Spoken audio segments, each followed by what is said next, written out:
Every day, more than 100,000 vehicles cross a towering steel structure above the Thames River in Connecticut without realizing how critical and fragile it truly is. This crossing carries I-95, one of America's busiest transportation corridors, linking freight movement, military operations, commuters, and coastal tourism across the Northeast. Built during World War II and later expanded during the interstate boom, the aging twin-span structure has become an essential artery between New York and Boston. After decades of relentless traffic, corrosion, and growing safety concerns, Connecticut is now racing to rebuild the Gold Star Memorial Bridge through a massive project approaching $1 billion. Long before the Gold Star Memorial Bridge existed, crossing the Thames River between New London and Groton was slow and inefficient. For centuries, ferries carried people, goods, and livestock across the waterway. But the lack of a permanent crossing created major transportation limitations, despite the Thames River serving as an important economic corridor. By the early 20th century, southeastern Connecticut was rapidly transforming into a major naval and industrial center. Groton became increasingly important to America's submarine industry, with the electric boat shipyard emerging as one of the nation's leading submarine builders, while the nearby naval submarine base grew central to U.S. military operations. As industrial activity and automobile ownership increased, the aging ferry system could no longer support transportation demand. World War II intensified the urgency for a permanent crossing. Submarine production surged around Groton, making efficient transportation strategically essential for both civilian movement and military logistics. Despite wartime steel shortages and labor constraints, construction moved forward because the bridge was considered critical infrastructure. The Gold Star name honored families who lost relatives in military service, reflecting the bridge's close connection to wartime sacrifice and naval operations.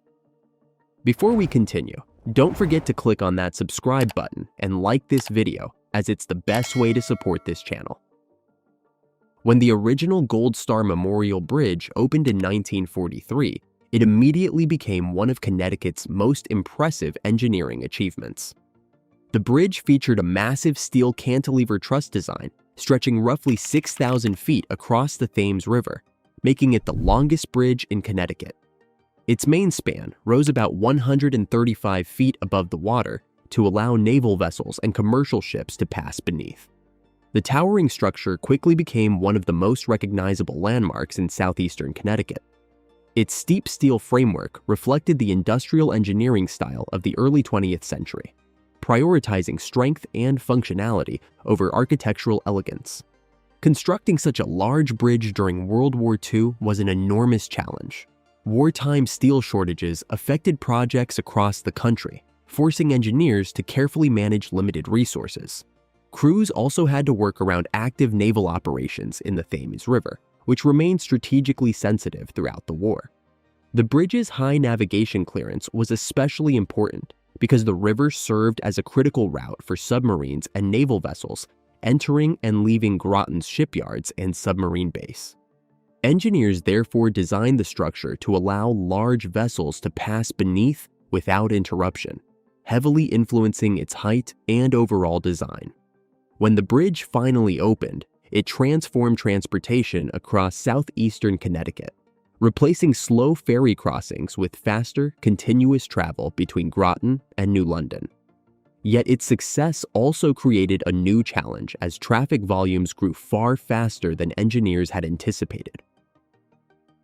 In the decades following World War II, America experienced a massive boom in automobile ownership, suburban expansion, and highway construction. Traffic across the Gold Star Memorial Bridge surged as southeastern Connecticut became increasingly connected to the broader Northeast economy. The creation of the interstate highway system in the 1950s dramatically increased the bridge's importance. I-95 evolved into one of America's busiest transportation corridors, stretching nearly 1,900 miles from Florida to Maine and linking many of the East Coast's largest cities.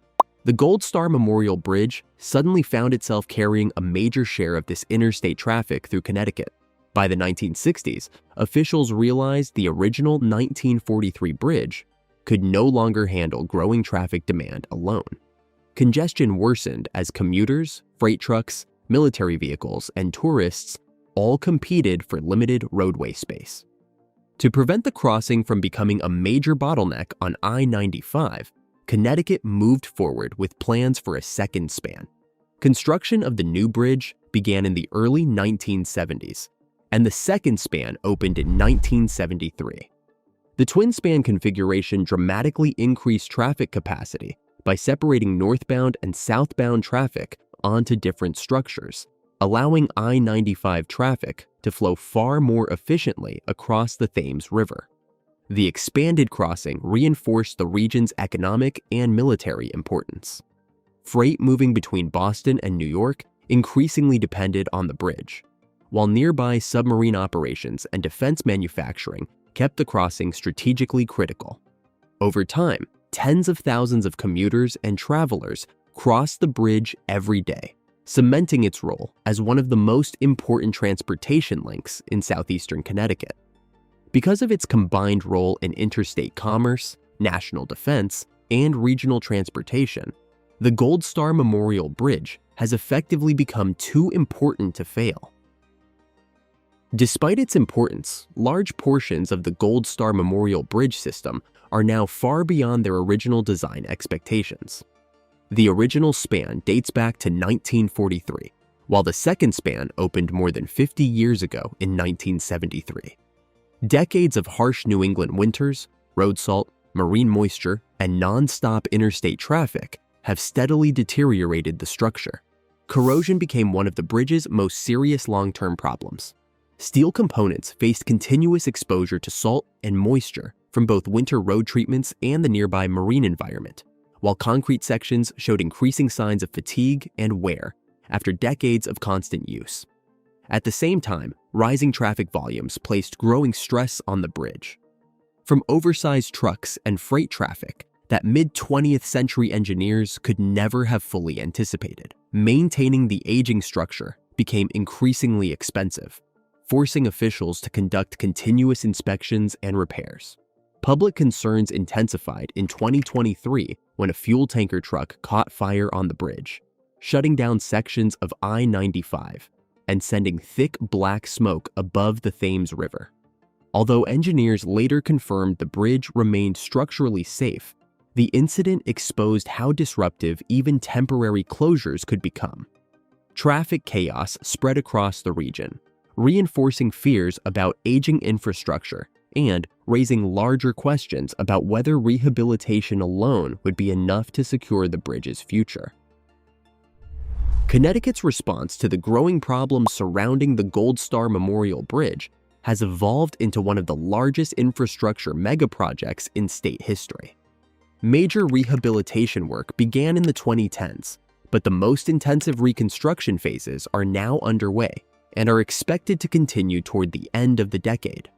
The rehabilitation program focuses primarily on the northbound span and includes a major overhaul of critical structural components. Engineers are replacing large sections of the bridge deck, repairing steel framing, upgrading drainage systems, replacing bearings, modernizing lighting, and improving barriers and signage throughout the crossing. The scale of the project is enormous because crews must rebuild major portions of the bridge while keeping I-95 operational. Completely shutting down the crossing would create transportation chaos across southeastern Connecticut and severely disrupt one of the Northeast's busiest highway corridors. To manage this challenge, officials developed an elaborate traffic crossover system that temporarily shifts vehicles between the two spans during different construction phases, rerouting some northbound traffic onto sections of the southbound bridge. These constantly changing traffic patterns have transformed the crossing into an active construction zone filled with temporary lanes, barriers, and heavy equipment. Rehabilitation costs are approaching $1 billion, reflecting the complexity of rebuilding a massive interstate bridge above active shipping lanes while minimizing disruptions. Rather than pursuing a complete replacement, officials determined that rehabilitation offered the most practical solution for extending the bridge's operational life for decades. The rehabilitation of the Gold Star Memorial Bridge reflects a much larger challenge facing America's aging infrastructure. Rebuilding the crossing is enormously complex, requiring crews to work above active shipping lanes while keeping one of the East Coast's busiest interstate corridors operational. Harsh coastal weather and constant traffic further complicate the effort.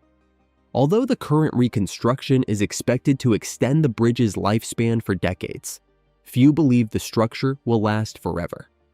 Eventually, Connecticut may face the even greater challenge of fully replacing one of New England's most important crossings, highlighting the growing national struggle to modernize critical infrastructure built during the mid-20th century.